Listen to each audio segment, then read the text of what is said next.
Nicolás Maduro exhorta al sector privado de Venezuela. Hace un llamado a los empresarios para impulsar la producción a nivel nacional con el fin de contrarrestar las sanciones, dice, impuestas por Estados Unidos. Pero, ¿qué significa que un mandatario que se define como socialista le pida ayuda al último reducto capitalista de Venezuela? ¿Y cómo responderán los empresarios? Es precisamente lo que le quiero preguntar a Pedro Palma, director de Ecoanalítica, quien nos acompaña desde Caracas. Pedro, bienvenido, gracias por estar con nosotros. Escuchabas la introducción, supongo que viste el anuncio que hizo el presidente esta semana. Decía, quiero exhortar, quiero invitar al sector privado, a las empresas, a que trabajen más duro que nunca para reactivar la economía de Venezuela. Esto en un país cuyo gobierno, cuyo régimen se define a sí mismo como socialista. Paradójico, difícil de entender, difícil de explicar. Pedro, ¿cómo lo interpretas tú? Bienvenido. Bueno, gracias por la invitación. Yo lo catalogo como paradójico en el sentido siguiente. El gobierno durante 18 años se ha encargado de hostigar al sector privado, ha destruido muy buena parte de ese sector privado. Hoy en día han podido sobrevivir muy pocas empresas a esa política hostil de controles de precios, expropiaciones, expoliaciones, no darle acceso a las divisas para poder importar, en fin, una serie de políticas muy negativas que prácticamente han destruido el aparato productivo privado en Venezuela y que buena parte de las empresas que eran privadas pasaron a manos del Estado. Pero esas son empresas pésimamente manejadas que hoy prácticamente no producen nada o producen una fracción de lo que producían en manos privadas. Entonces, ese mismo Estado que se ha encargado de destruir el aparato productivo interno de Venezuela, tanto privado como público, es el mismo Estado que ahora le está pidiendo al sector privado que dé la cara, que reaccione.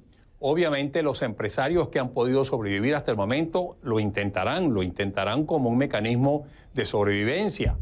Pero las posibilidades de que haya una respuesta realmente positiva y de que veamos una reacción muy favorable en la actividad productiva es prácticamente inexistente, porque la situación que actualmente se vive en Venezuela es realmente dramática. Pedro, ayúdanos a entender cómo es la vida del empresario promedio en Venezuela. ¿Cómo es que puede manejar esa línea tan difícil de encontrar y también tan difícil de evadir entre tratar de manejar una empresa en una forma exitosa, pero al mismo tiempo de no ser tan exitosa que le llame mucho la atención al gobierno, para evitar lo que podría ser una expropiación que ya las veíamos desde que estaba Hugo Chávez en el poder? ¿Cómo se hace esto? ¿Cómo es la vida de un empresario en la Venezuela de hoy? Mira, una vida sumamente difícil y compleja. Realmente cuesta entender cómo han podido sobrevivir muchos empresarios o muchas empresas en Venezuela. En primer término, porque la fuente generadora de divisas en el país es el petróleo, es la exportación de petróleo, y el gobierno también se ha encargado de destruir a PDVSA, y por lo tanto que hoy estemos produciendo 700.000 barriles cuando llegamos a producir más de 3 millones de barriles unos años atrás. Eso ha hecho que, bueno, prácticamente el ingreso y la disponibilidad de divisas prácticamente sea inexistente. Las reservas internacionales han bajado dramáticamente, por más que el gobierno ha vendido una cantidad importante, un 30% de las reservas de oro durante el último año. Eso no ha sido suficiente para generar los ingresos de divisas necesarios para que se importen las materias primas y los insumos necesarios para producir. Localmente esos insumos tampoco se producen, y por lo tanto realmente lo que hemos visto año tras año en Venezuela es que esos empresarios tienen que trabajar realmente con las uñas, como decimos en Venezuela, para poder sobrevivir, porque les es realmente difícil mantenerse con vida. Claro, no, me tocó estar recientemente en Venezuela y fui testigo exactamente de algunas de las cosas que dices. Ahora, cuando se habla de Venezuela y en economía, uno no puede dejar el tema de la inflación por fuera. El año pasado la inflación se medía en millones %.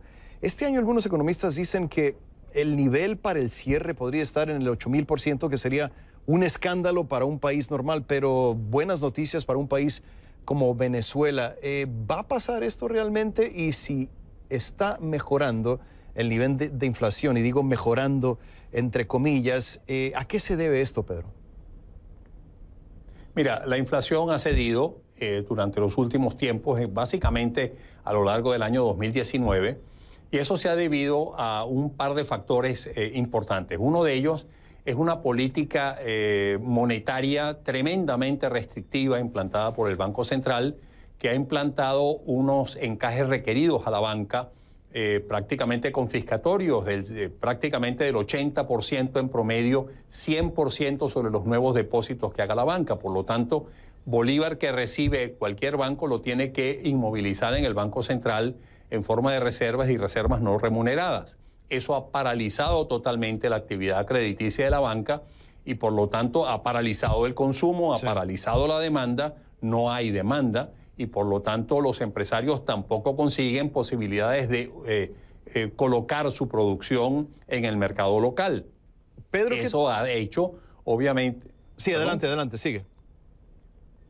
No, eso ha hecho que obviamente pues, se paralice la actividad económica y que este año estemos previendo una contracción económica superior al 35%. El Fondo Monetario ha puesto esa perspectiva de menos 35% del producto, lo cual ya a una economía que se ha contraído más del 50% en los últimos 5 años, nos pondría a producir prácticamente un tercio de lo que producíamos en el año 2013. Esa situación, pues obviamente ha hecho una paralización total de la economía que se ha traducido, sí, en una reducción de la presión inflacionaria, pero ni remotamente en una solución a la inflación. La inflación sigue siendo sumamente elevada. El último estimado de la Asamblea Nacional ubica la inflación del mes de julio o del mes de agosto en 60 y tanto %. Solamente en un mes, y eso nos puede llevar, sí, a una inflación por debajo de 1.000.000% este año, pero eso no es nada que realmente nos deba llevar a enorgullecernos. Unos cuantos segundos nos quedan, Pedro. No me quiero despedir sin terminarte. ¿Qué tanto está sintiendo el sector privado el efecto de las sanciones de Estados Unidos sobre el régimen? La Casa Blanca decía que no iban contra empresarios, no iban contra el pueblo, iban contra Nicolás Maduro. Mira, sin duda alguna las sanciones han tenido impacto sobre toda la realidad económica venezolana porque pues, han hecho, por ejemplo, que los bancos corresponsales extranjeros pues, se abstengan de seguir dando actividades o negocios con los bancos venezolanos. Ha impedido el que ingresen divisas al país. Todo eso se ha reflejado negativamente dentro de la economía. Pero algo que es muy importante decir es que si bien el gobierno ha mantenido un discurso de que son esas sanciones las razones por las que estamos en este colapso de la economía, lo que hay que decir es no, ese colapso no se debe a las sanciones. Las sanciones han agravado la situación, pero esta situación de colapso se debe a las pésimas políticas públicas que se han venido implantando en Venezuela durante los últimos 18 años. El 2019, decía Maduro, va a ser el año de la recuperación, lo dijo el año anterior y bueno, ya perdí la cuenta de cuántos años lo ha dicho. Se nos acaba el tiempo, desafortunadamente. Le doy las gracias a Pedro Palma, director de Ecoanalítica, quien nos acompañaba en vivo desde Caracas. Gracias, Pedro. Y cuando regresemos...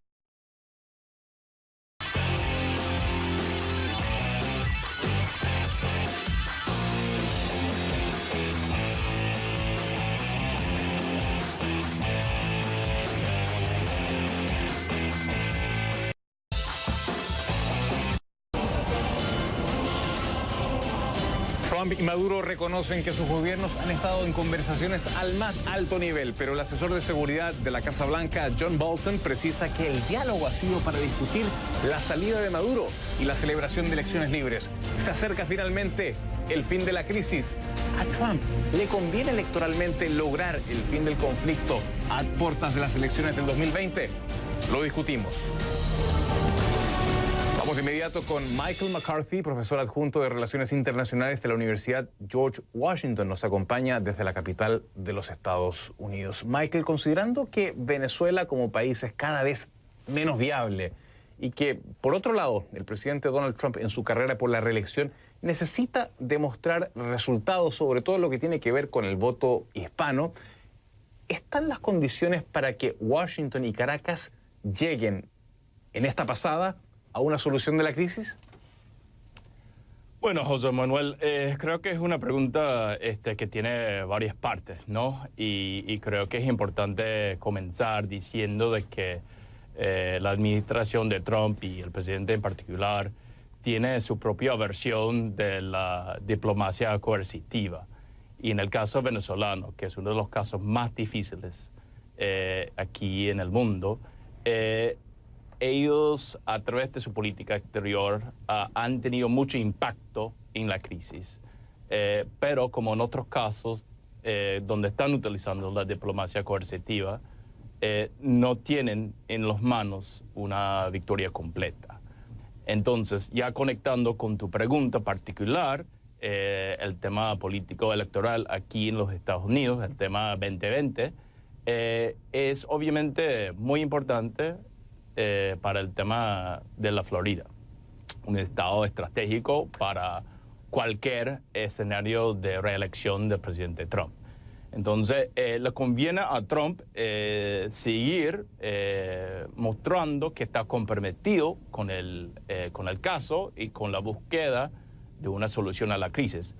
Pero yo no estoy convencido de que estamos a la puerta de un futuro, digamos, diálogo, negociación entre Maduro y Trump. Eso no creo que está a vuelta de la esquina. Y en el marco de esta negociación coercitiva, si el diálogo político entre Estados Unidos y Venezuela fracasa, Trump podría precipitar una salida militar, que es lo que muchos venezolanos fuera de su propio país, digamos, piden a voces. ¿Crees que esto es una solución plausible en caso de que este diálogo, estas conversaciones no funcionasen? Claro, yo creo que la mediación que se está dando a través de Noruega, también con el apoyo de algunos países de la región y también otras instituciones internacionales, es un proceso importante.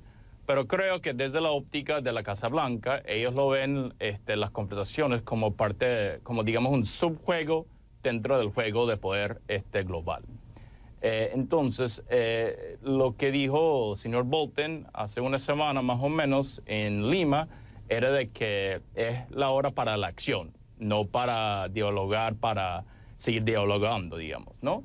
Entonces, yo creo que la administración ni está a favor ni en contra de las conversaciones que se están dando y que han estado dándose en Barbados, ¿no? Recientemente también el presidente Trump mencionó una idea, un tema naval, digamos, ¿no? De utilizar unos barcos, y eso salió en prensa, ¿no? Que es una idea que él está considerando. Ahora, fíjate, José Manuel, creo que hay muchas restricciones ahí, y creo que también el presidente Trump está haciendo lo que él sabe hacer, es decir, hablar de ideas que son difíciles de alguna forma de implementar. Ahora, al mismo tiempo, es claro de que para el presidente Trump el uso de la fuerza militar, él lo ve como una opción legítima. Y también está claro de que aquí los generales respetan, digamos, la cadena de mando, pues. Entonces, de comando, sí, gracias. Entonces, lo que estoy diciendo con todo eso es que no se puede descontar la posibilidad de uso de la fuerza en el contexto de la crisis. No lo veo como algo inminente, pero creo que no se puede descontarlo. Ahora, ¿qué puede ofrecer en este diálogo Estados Unidos a cambio en una negociación con Venezuela, con el gobierno de Maduro? Me pregunto, ¿impunidad? ¿Descongelar activos? Porque el desalojo, Michael, del régimen siempre va a tener un precio.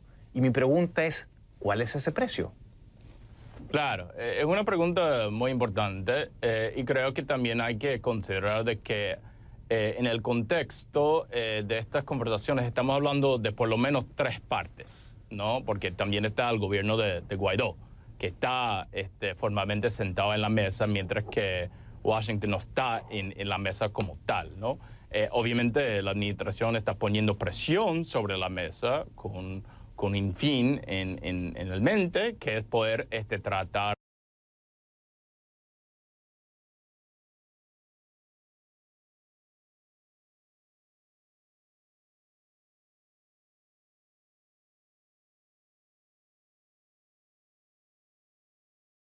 de apalancar el poder económico de los Estados Unidos. Entonces, lo que yo pienso es que, claro, Washington tiene que enviar señales de que si, digamos, funcionarios del gobierno de Nicolás Maduro quieren salirse de la situación, quieren salirse del barco, eso puede ser bienvenido o visto con buenos ojos por parte de la Casa Blanca y otras partes del gobierno estadounidense. Eso fue lo que pasó con el exdirector del SEBIN, el general Christopher Figueroa. Entonces, eso es parte de la estrategia, de dar estos incentivos positivos para que haya un cambio. Ahora, no han tenido impacto, eso está claro, pero como dije al principio, no tienen claro cómo lograr la victoria completa en este caso. Eso es la realidad, pues. Lo cierto es que las opciones están abiertas, como ha dicho el presidente Donald Trump, el diálogo existe, lo han reconocido ambos mandatarios y ojalá, bueno, se llegue a algún tipo de acuerdo porque me parece que los venezolanos que están dentro y fuera del país lo necesitan y mucho. Gracias a Michael McCarthy, profesor adjunto de Relaciones Internacionales de la Universidad George Washington, que nos ha acompañado esta noche desde la capital de los Estados Unidos. Y cuando